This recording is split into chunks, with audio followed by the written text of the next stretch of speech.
Okay, guys, so here we go. We're back at it in the Gospel School of Music with the third and final section, Chords 101. So Chords 101 is all about training you to not only know what chords to play, but the how and the why behind them. The major secret that I've discovered is that a systematic and thorough understanding of what chords you play and the movements you make is the key to mastering all 12 keys. Now, as I said in part number 2, and believe me, it's going to start clicking for you. The more familiar that you become with how the 12 keys relate to one another, the easier it will become to play in all 12 keys. I cannot stress that enough. And you're going to start to realize that you already have a lot of the needed knowledge, but now it's about learning the hidden structures underneath what you already know and putting it all together systematically. So here's our game plan for today. We're going to do a short review of what we covered in part number 2 of the Gospel School of Music. Then we'll get started with Chords 101, which will be broken down into 2 sections. In section 1, we're going to take a detailed look at the 6 most important type of chords you must know, which includes the major, the minor, the diminished, the suspended, inverted, and left-handed chords. Then in section 2, you're going to learn what I like to call the Power 10. That is the 10 chord progressions that will enable you to play almost any contemporary gospel or Christian song you can think of. And this section is going to be unlike anything you've seen before because you're going to actually learn the theory behind these progressions so that once again, you understand and become familiar with what it is you're actually doing. So let's get right to it with a review of part number 2. So in part number 2 of the Gospel School of Music, the subject was scales. Now here are the most important things that you should remember. Scales are at the foundation of everything we do musically. The 2 most common scales played in gospel contemporary music are the major and the minor. The distance formula for finding a major scale in any key is root note, whole step, half step, whole step, whole step, whole step, half step. The distance formula for finding a minor scale in any key is root note, whole step, half step, whole step, half step, whole step, whole step. We also re-emphasized that the number system is based off the major scale and reviewed the number formula for a major scale, which is 1, 2, 3, 4, 5, 6, and 7. And lastly, after we talked about sharps and flats, we discussed how the number system works outside of the major scale that it's based off. Within that subsection, we introduced the language and the symbols that will be used for notes that are not in the major scale. And we did that specifically by introducing the minor scale number formula, which is 1, 2, flat 3, 4, 5, flat 6, flat 7, and then back home to 1. Now, if you guys have not watched part number 2 of the Gospel School of Music, you should definitely go back and watch it through at least once because Chords 101 builds upon what you learned in part number 2, and I'm assuming that you have a good understanding of those topics as we move further along. So if you haven't, stop this video and go watch part number 2, but if you have, let's jump right into section 1 of Chords 101. So again, in section 1, you're going to learn the 6 most important type of chords you need to know to master all 12 keys.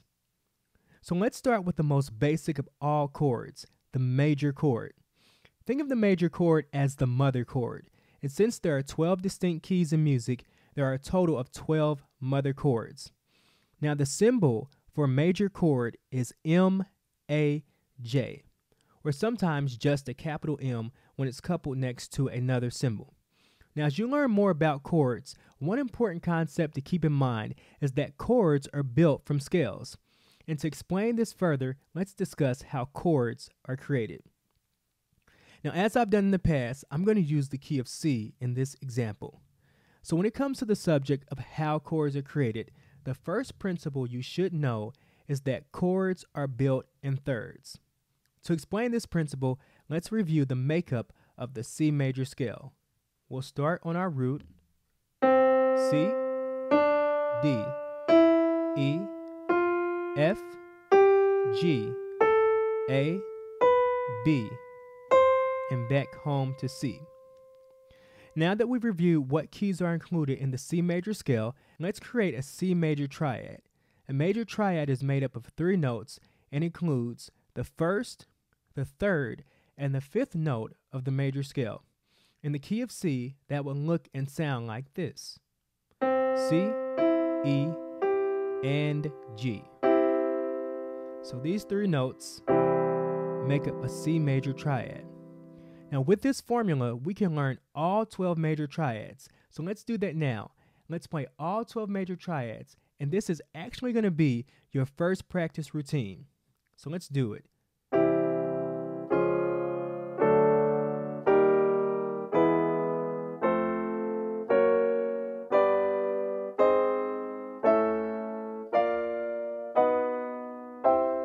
And then let's go backwards.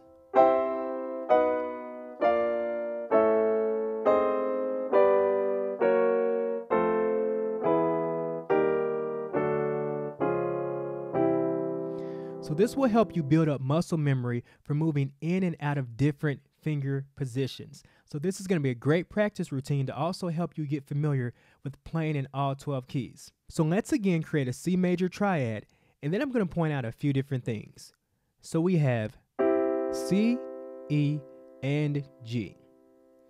Now the thirds principle deals with the distance between each note in a chord. So using half steps as the unit of measurement, let's measure the distance between the notes of the C major triad. And I want you to pay close attention to this exercise, and I'm going to take it slow so that you really get what I'm teaching. So from the C to the E, we have 4 half steps. Let's count them out. 1, 2, 3, 4. We also know that E is the third note of the C major scale. 1, 2, 3. So we can combine these 2 facts to establish that a third in a major scale is 4 half steps away.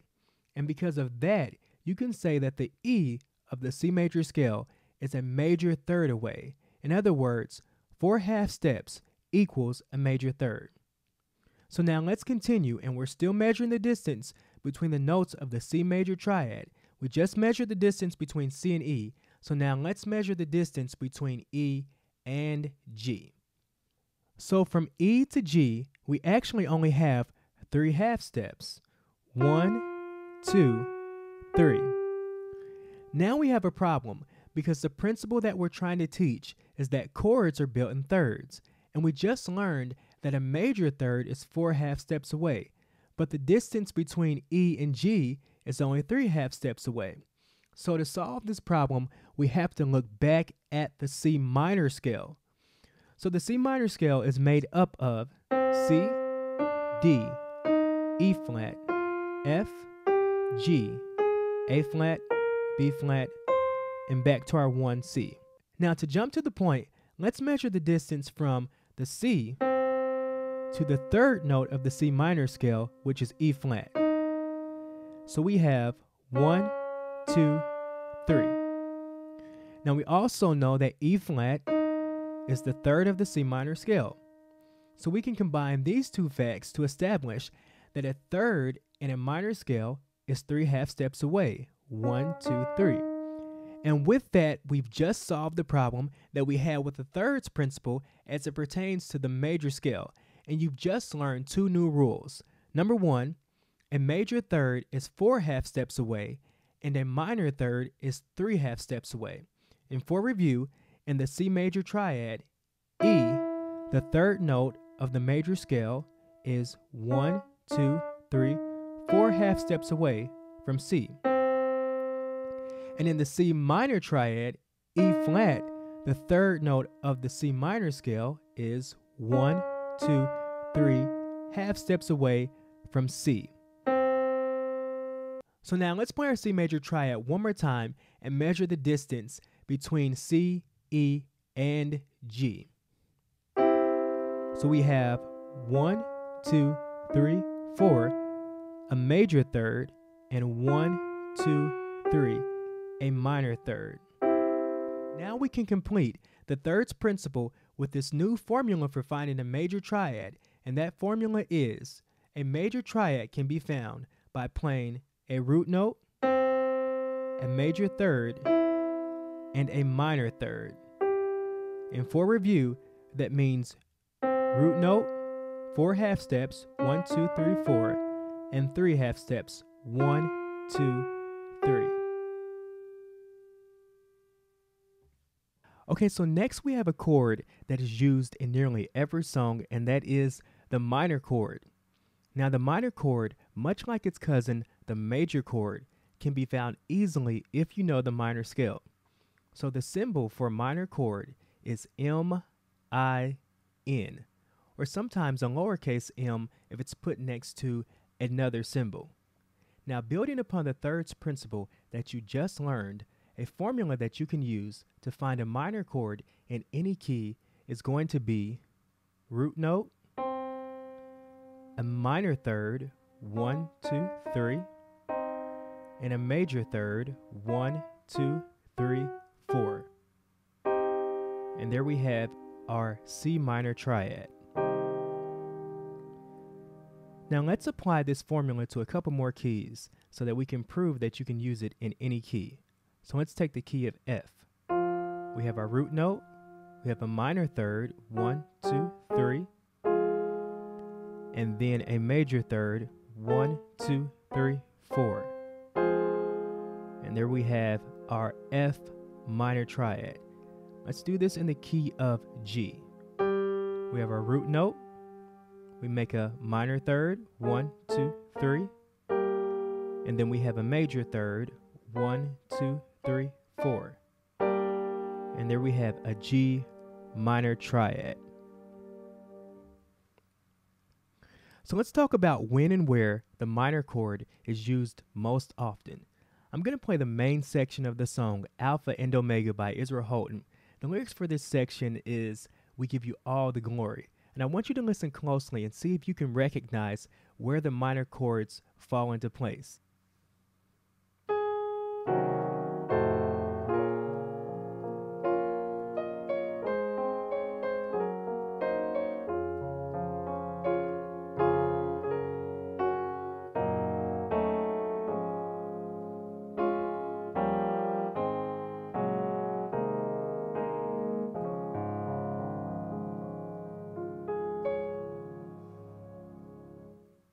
So if you listened closely, you should have noticed that I played a minor chord over the E flat bass in my left hand and the B flat bass in my left hand. Now let's look at that in terms of the number system. So the E flat bass is the second note of the C sharp major scale, and the B flat bass note is the sixth note of the C sharp major scale. Now, I want you to remember this important principle concerning the minor chord. In contemporary gospel and Christian music, 8 times out of 10, the second and the sixth note of the major scale is going to have a minor chord played over them. Now, this principle is so consistent that in music, the minor chord of the sixth note in a major scale is called the relative minor. So to explain that, if you want to find a relative minor, all you have to do is count up 1, 2, 3, 4, 5, 6 in the key of C sharp, and then play a minor chord for that sixth note. So we'll play a B flat minor chord. And remember, using the thirds principle, we just learned how to find a minor chord. So we have our root note, a minor third, 1, 2, 3, and then a major third, 1, 2, 3, 4. And there we have our B flat minor chord. And that's the exact chord that we played in Alpha and Omega. We made this movement right here to start off. And here comes our minor chord. There it is, that B flat minor. Now the other place that I played a minor chord was over the E flat bass again. And that was this chord right here. So let's play that through one more time so I can point that out.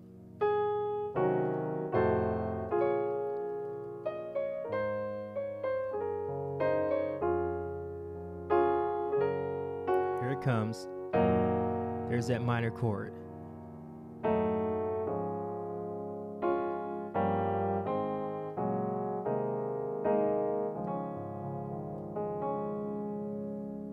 So again, the rule to remember is that more than likely you're going to play a minor chord over the second note of the major scale in the bass and the sixth note of the major scale in the bass. So now let's move on to our next chord, which is going to be the diminished.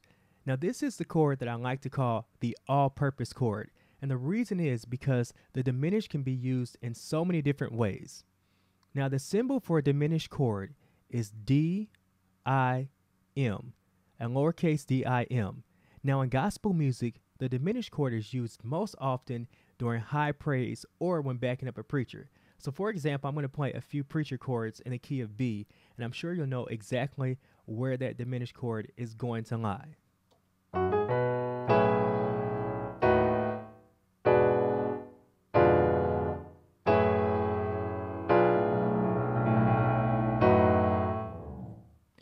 All right, so the diminished chord was the fourth chord that I played. So that chord progression was right here.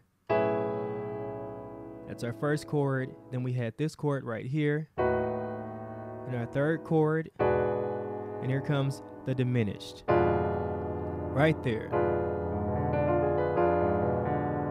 All right, so now another way that a diminished chord can be used is as a passing chord. And all a passing chord is a chord or a chord progression that is used to smooth out a transition in a song. So for example, in the song Bless the Lord, O My Soul, a diminished chord is used in between the first and the second chord. So let's check that out. I'm going to play that in the key of C sharp.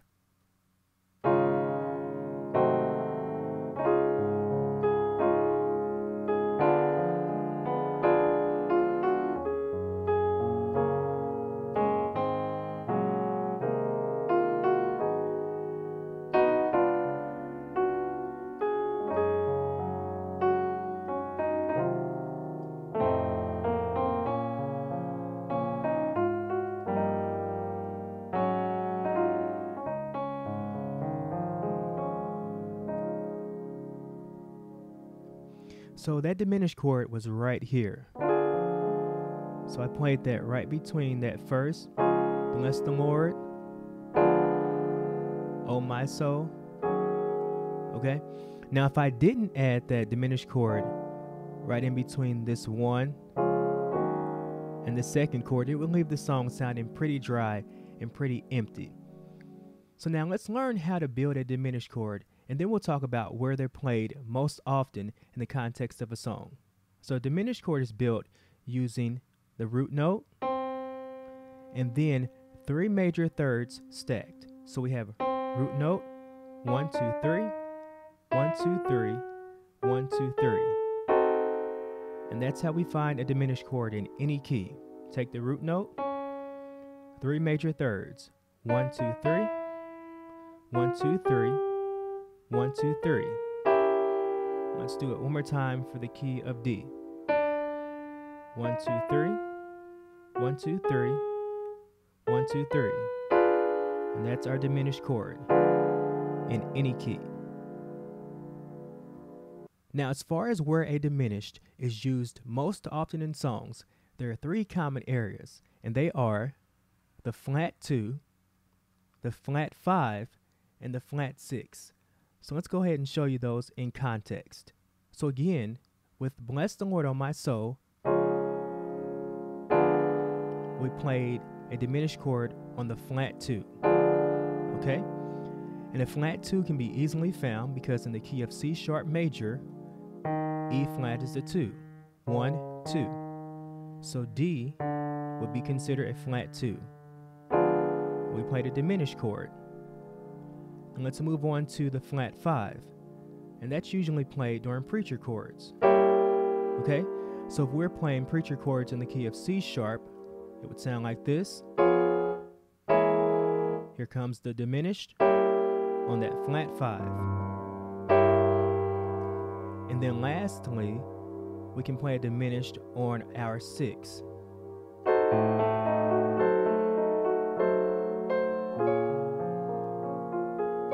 Okay? And that's used mostly during worship. Okay?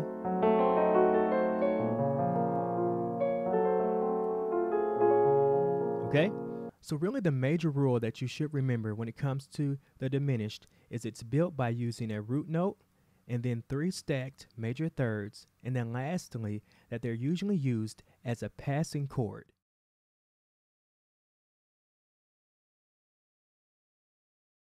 Alright, so now let's talk about by far my favorite type of chord, and that is the suspended chord. Now if you want to add a bit of flavor or flair to your playing, you can do that easily by adding some suspended chords.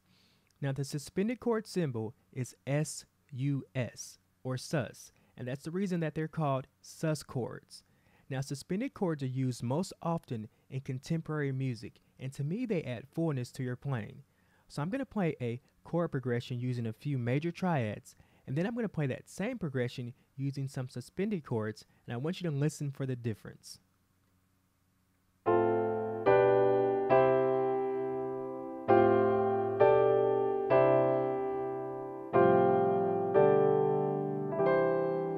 So I just love that sound of the suspended chords, and I try to use them whenever I can. And the more that you practice them, the more that you'll begin to exchange those basic triads for the suspended chords. So now let's talk about how to build a suspended chord. There's actually 2 different types. We have our sus2 and we have our sus4. So let's talk about the sus2 first. It's built using the root note, a major second, and our major fifth. And then the sus4 is built easily by playing a root note, a major 4, and a major 5. And we can always add the 1 on top. Okay? Alright? Now as a tip, I like to add a major third in with my sus2 to give it a more complete sound. So again, here's our sus2, and if we add a major third, we have that complete C major triad sound. Okay, so here's it without that major third, and then our major third. Okay, now actually this chord is going to be called a C major add 2, because if you think about it, we're playing a C major triad, C, E, and G, and we're just adding a 2 to this chord. Alright? So again, our 2 suspended chords are our sus2 and our sus4. So here's my last tip for suspended chords. Listen for the suspended chord as you listen to your favorite songs, because that will give you a good idea of how they're being used by professional musicians. Now let's move on to our next chord, and that's going to be inverted chords or chord inversions. Now the simplest way to explain what an inverted chord is by showing you directly on the piano. So let's again use our C major triad as our reference. So now if you want to invert the C major triad, all you need to do is move the bottom note, which is C, to the top of the chord. And now you have E, G, and C, and this is still a C major triad.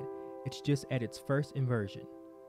Now we can invert it one more time. We can take our E and move it to the top, and now we have another C major triad, G,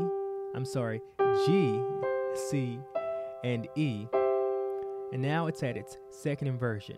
And if we try to invert it one more time by moving our G to the top, now we're just back where we started in a higher octave. So we have C, E, and G.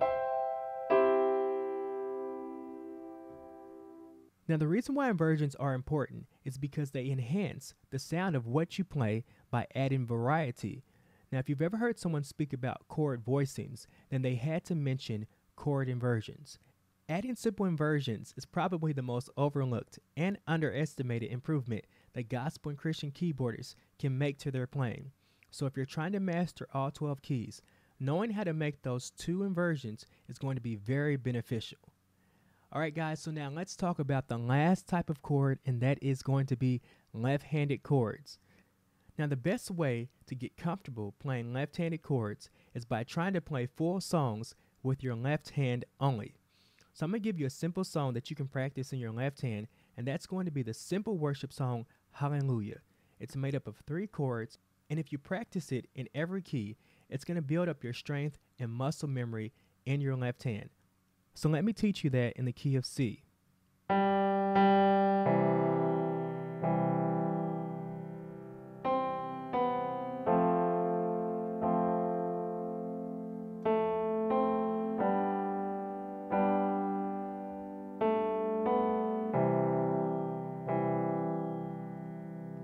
Now, as you get strong in your left hand, you can start to play the melody in your right and eventually chords.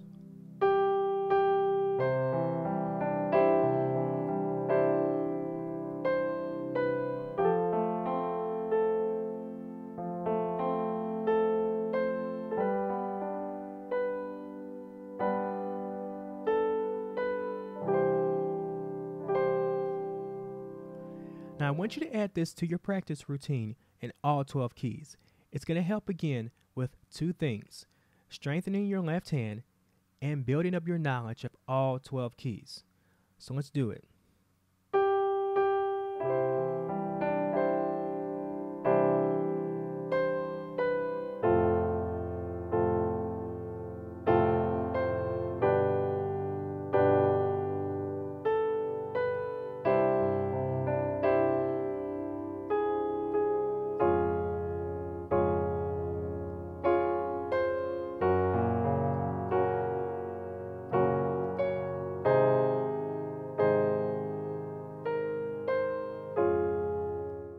Alright guys, so that's it for section 1 of Chords 101. And again, we went over 6 types of chords, and they were the major, the minor, the diminished, suspended, inverted, and left-handed chords. And guys, don't forget to go through those practice routines that I gave you. So now we're going to move on to section 2 of Chords 101, when we're going to give you the Power 10. That's the 10 chord progressions that will enable you to play almost any contemporary gospel and Christian song that you can think of. So I will see you there.